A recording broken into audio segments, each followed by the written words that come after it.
Was having a similar conversation with a friend not too long ago, and I'd Mm, be kind of interested to get your perspectives on this one, Chrissy. It's though we were talking about, for myself, I've had a lot of paid work come through volunteering, mm, but the person that I was speaking with didn't feel like it was fair to have to volunteer and prove themselves first because they felt like people without disabilities weren't asked to do that in the first place. And I know that, like, I've heard Carly Findlay talk several times about don't yeah, ask me to work for free.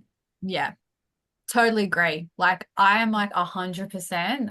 I always say to people, would you ask someone without a disability to do that? If the answer is no, then don't ask a disabled person to do it. And I don't think that we should have to volunteer to get experience. Like I've had people tell me stories about like they've been working 20 years doing, administration and then they started to lose their vision and they're going into they want to shift from say one profession to another profession but still within the realm of administration and they're being told to do some volunteer work. Why? Like Mm, you've got the experience and when the work that I've been able to get has been through my research work through doing a PhD. So technically, like you're kind of employed, but you're a student. Like, so you're kind of mm, working, getting a stipend for a little bit that doesn't amount to much. mm. But that's what's led to most of the work that I've got now. It's that. So yeah, in terms of volunteering, I don't think we should have to if you're not asking everybody else to, because it's not fair when it comes down to it. If you've got two people with the same experiences, why are you telling somebody that they need to go do more volunteer work um, to be able to get a job? And I think it also sets a precedence that we're expected to have CVs with lots of volunteer work and Mm. that sort of like, are you helping community? And some people will love to do that. Some people it's not for them, and that's okay too. So um, it's almost like we have to try harder with everything Yeah, to prove yourself. And it's tiring. yeah, I'm tired. I don't know how you feel. yeah. I feel that. I feel Yeah. that. Very Yeah. tired over here. Yeah. And you just like always got to go above and beyond. And it's like, that's Mm, fine sometimes. Like I like to try hard, but mm. it's just a lot of work and a lot to carry all the time. Yeah, Yeah. yeah. Preaching to the choir. Because it's like you said before, as people with disability, we're efficient. Yeah. Get things done. Yeah. We know how We to get the plan, we job. know how to adjust, we know how we Yeah, work, we know how to exactly. problem solve, we know how to think outside the box because everything is thinking outside the box. Because the I world love isn't built solutions. for us. Yeah, I love the traffic light system, and we use this a lot with persistent pain.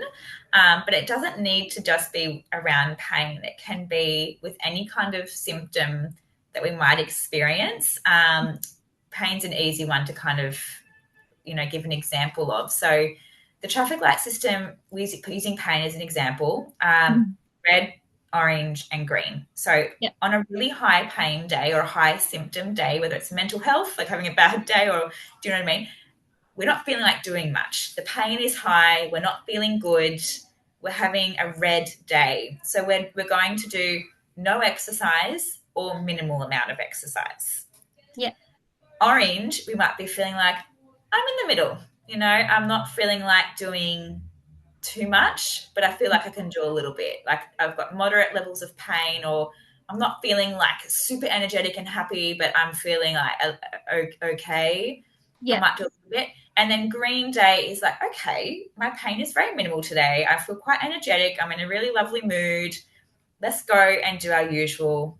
Let's do a bit more exercise, a little bit more movement. So we can use the traffic light system on a day-to-day basis and not beat ourselves up because life happens. Mm, Um, and it's a really nice system to kind of gauge, okay, I'm having an orange day. I wish I was having a green day. I wish I mm, could do more, but this is where I'm at. I'm just going to do what I can. Yeah. Mm. And if we have a red day, oh my goodness, like it's okay. Like it's okay to have a bit of a rest, you know, give yourself permission to do that, because it's not nice being in that high levels of pain, or it's okay to have a bit of a rest, an easier day, if that makes sense.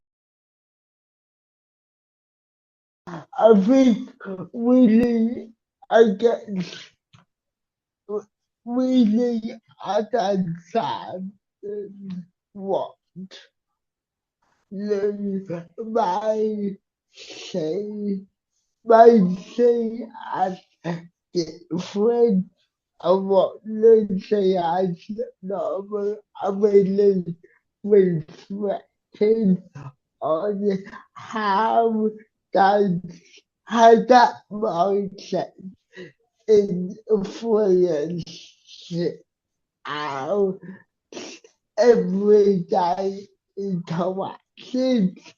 Um, I guess another thing is that we need that getting to know people to really challenge your belief of them and the bias they have. And then plus, I guess, being open to learning new things, new, my opinion may want to be more open to making mistakes and trying to use them as an opportunity to do better the next time. So I think that what I would really focus on. Hippotherapy is a little more, when in its truest sense, is a little more around the OT space. So the hippotherapy is amazing for people with conditions like cystic fibrosis, or coming back from spinal injury, or where there's mobility issues. And one of the reasons for that is to do with the gait. Horses are very rhythmic creatures. So even just the sitting on a horse while it's walking, preferably bareback, and feeling the rhythmic movement and our bodies moving with the horse can be extremely regulating, not just emotionally, but also along the lines of what an occupational therapist would do with a baby on the floor with opposite arms and legs, allows the right side of the brain and the left side of the brain to communicate with each other, helps with proprioception, knowing where you are in space, knowing where the edges of yourself are as a physical body, and those sorts of things. There are obviously emotional benefits of being around a horse and sitting on one in the first place, but that's where hippotherapy kind of fits in, which is not something that I do. Equine assisted therapy is first of all, there's a big difference between equine therapy and equine assisted therapy. Unfortunately, the two terms are often used interchangeably. Equine therapy is working with the horse, for the horse. Equine assisted therapy is working with a client in the presence of a horse, and I don't like to use that word very often, but should, particularly under the auspices of the NDIS, be carried out by a qualified mental health professional who happens to work with animals as an adjunct. And the reason I say should is I'm sure you're probably all aware about the hoo-ha about animal therapies and so forth being cut from the NDIS, and in an attempt, and probably a correct attempt, in an attempt to reduce people being at risk, really, of being sold a therapy, but not having the therapeutic skills to catch somebody when big things come up. And working with the horses, it's amazing how big things, locked away things, I particularly work with people with a lot of trauma, come to the surface really quite quickly, that have been there for a long time, which is difficult to verbalize. People don't want to necessarily or can't necessarily verbalize. And when those things come up really fast, you really need a safe pair of hands to be able to catch people and help them process. So effectively, it's an experiential form of counselling rather than sitting in a room, although I do some room-based and some Zoom-based, where you're outside in nature, in the presence of the horses. And sessions can vary enormously from observing herd behavior and seeing what we're projecting to working with internal family systems parts work. And I work with cognitive behavioral therapy, right through to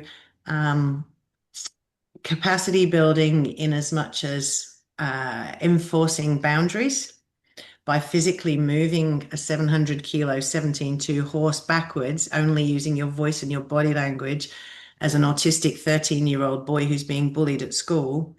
It can be incredibly empowering to help clients to tune into their own self.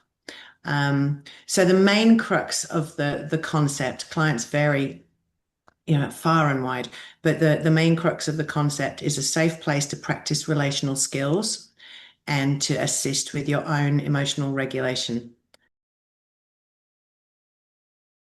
When I do an intake process, like I do the normal NDIS, like paperworky stuff, but it's pretty much just like I'm meeting someone at a park on Saturday and we're just gonna have a cuppa. But I asked her over the phone when I was making this meeting, I said, describe to me your best friend. And she was like, what? I go, tell me about your best friend. Tell me right now. And she goes, okay.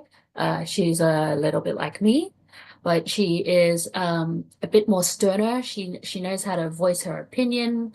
I wish I could be like her.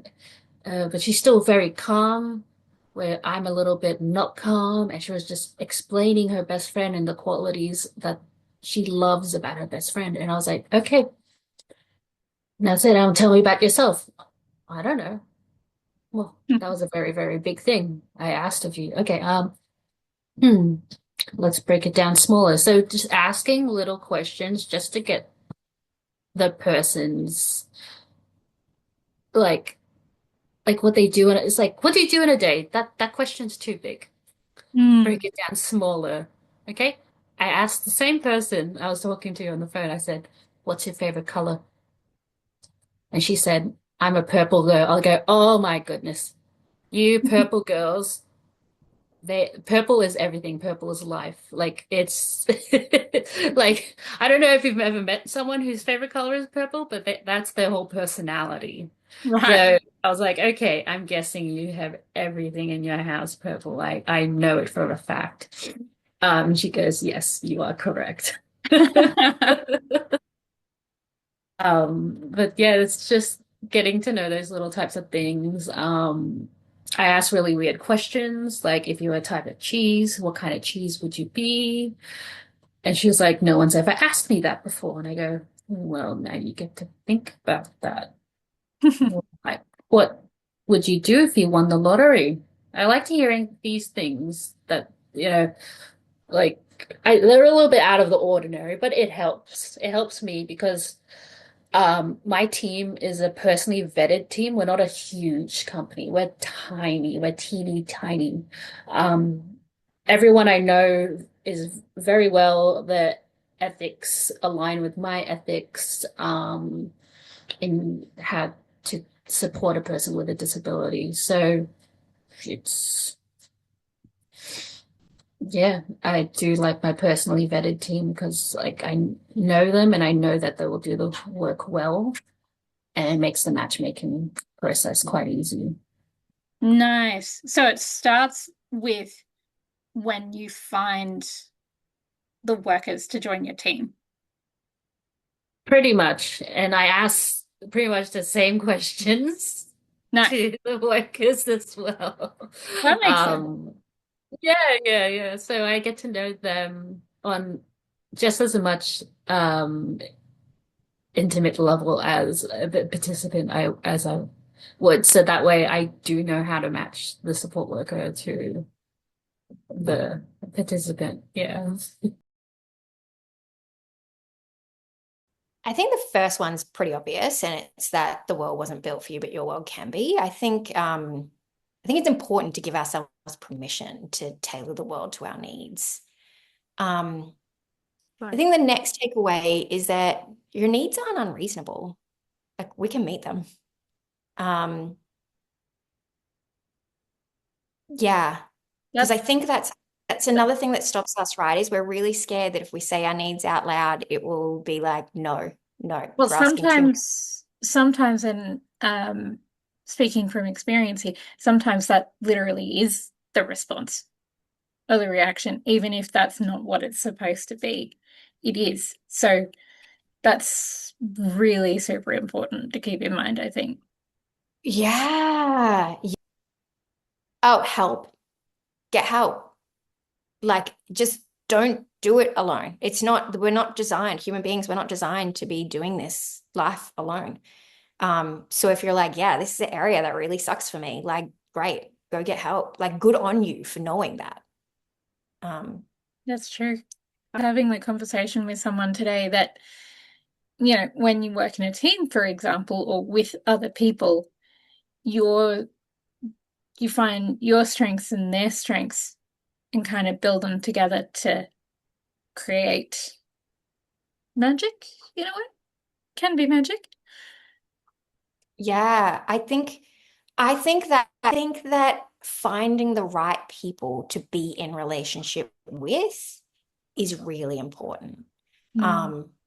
And I think it takes a stack of work because of, Serena, what you said, like, because sometimes your needs are too much for a particular space.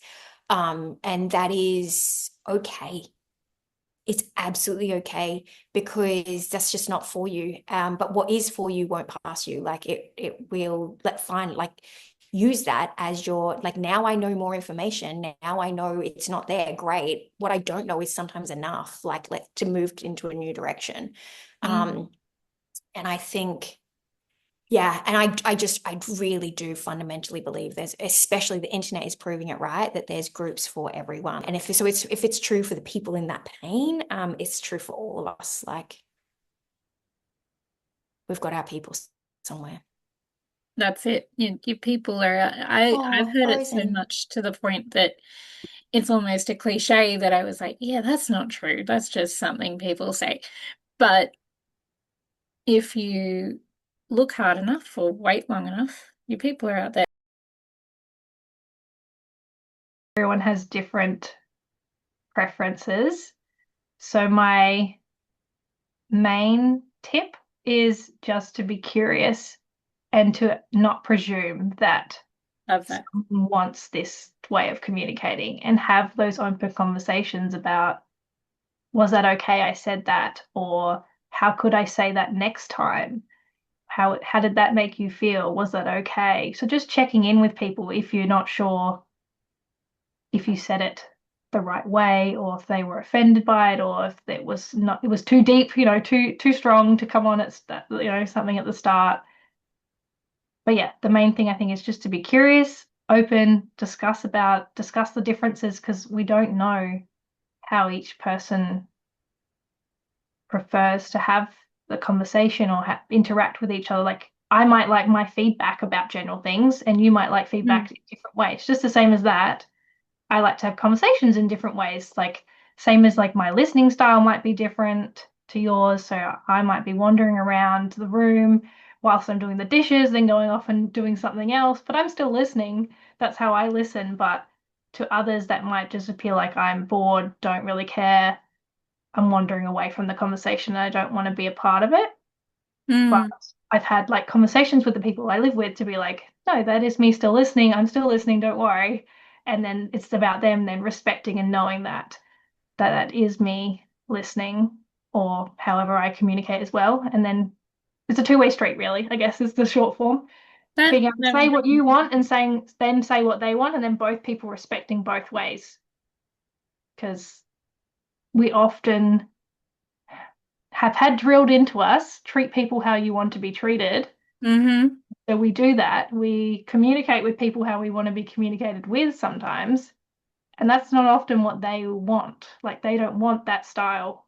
So we might be giving them the listening style. So I might be looking and listening to them like this, but they might find that intense eye contact really off-putting.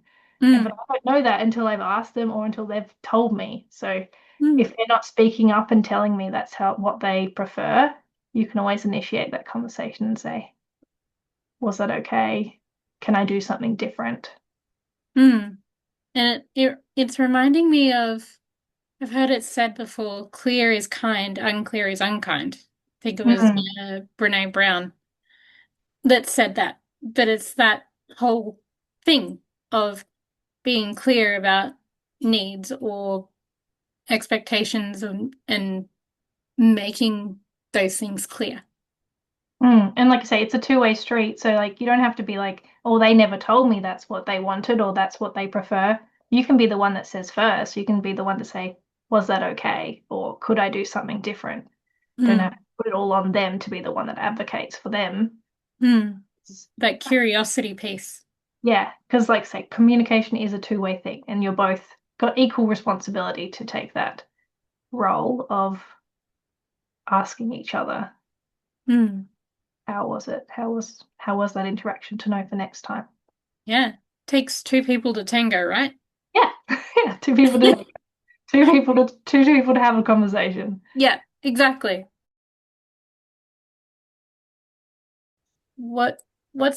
How can you reach out? How can you start breaking out of the man box to reach out and get the help to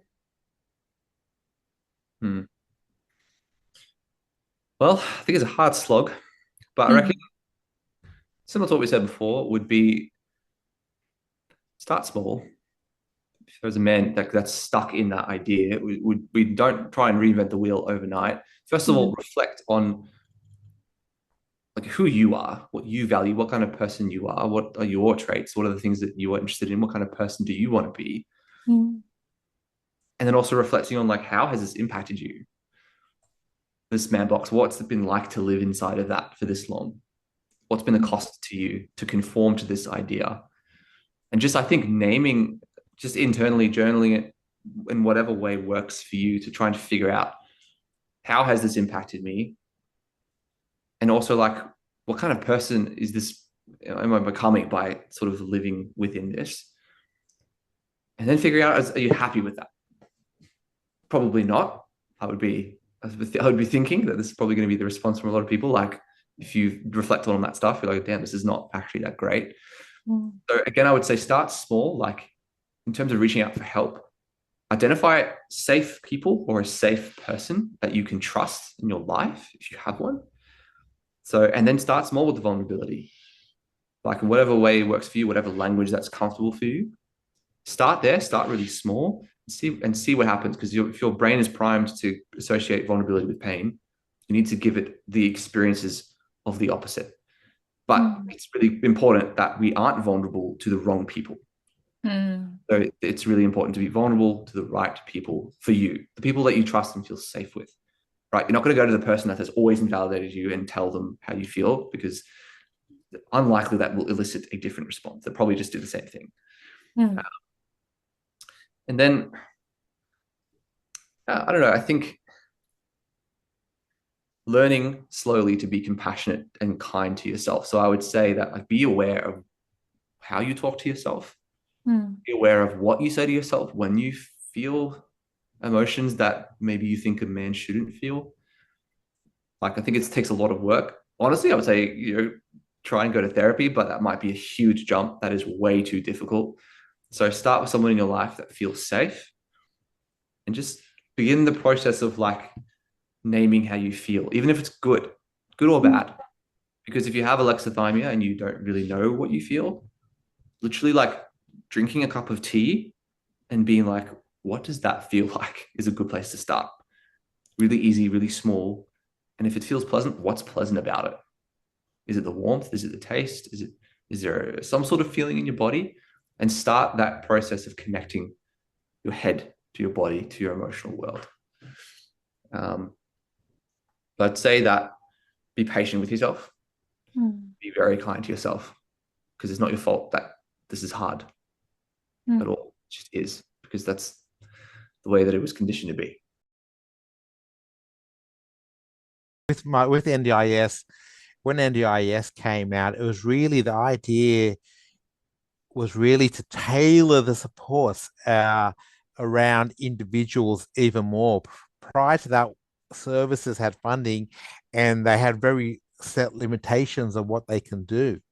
And it wasn't really meeting all the individual's needs, or the individual would really need to go to maybe 4 or 5 services to try and work towards that one goal, or to work to maybe 2 or 3 goals, but it wasn't really working well together.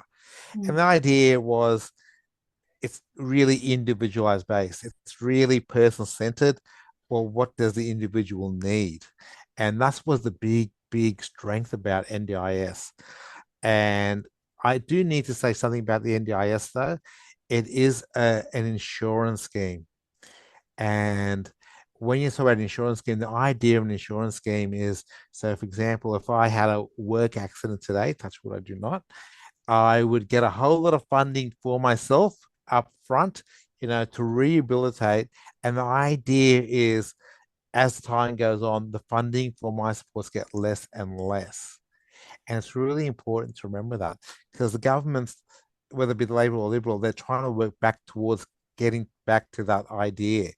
So they're trying to reel the funding in. So it's really important to remember that people need to achieve these goals and work towards what's going to work best for them. Do we think that like I get that scheme, but do we think it really works with disability though? Because in terms of reducing things, disability doesn't go away for the most part. It stays there. Well, that's right. Disability is lifelong. Even if someone has a psychosocial disability, it's a lifelong disability. However, okay, so for example, I have a participant that I just met a couple of weeks ago, and she's getting support with cooking. She's having struggled cooking. So some of the things we're introducing are a whole lot of specific utensils for the kitchen, so she can do these things for herself as opposed to getting someone else to do it. And she doesn't want somebody else doing it for her. She wants to go back and do these things for herself. And that's really fantastic. And that's why, she's getting all these supports for the next few years to make sure that she can do more things for herself and depend on people less and less. Gotcha. And so that's why you'll see, even though they have a section on capacity building, it doesn't matter any part of the plan is really about capacity building. It's really about whether it be skill development or nurturing your independence. And your independence, remember, is you taking control over your life and having freedom over your life. So it's something we should be embracing. Yeah, that control and freedom over our lives. You spoke about, for example, support work, which to my mind, that is a very in-person thing. But I suppose it depends on what you need. Yeah. Yeah, absolutely. Like there are definitely going to be lots of things where in-person support work is needed or like effective. But there are so many things where online or virtual services or text-based services like can support.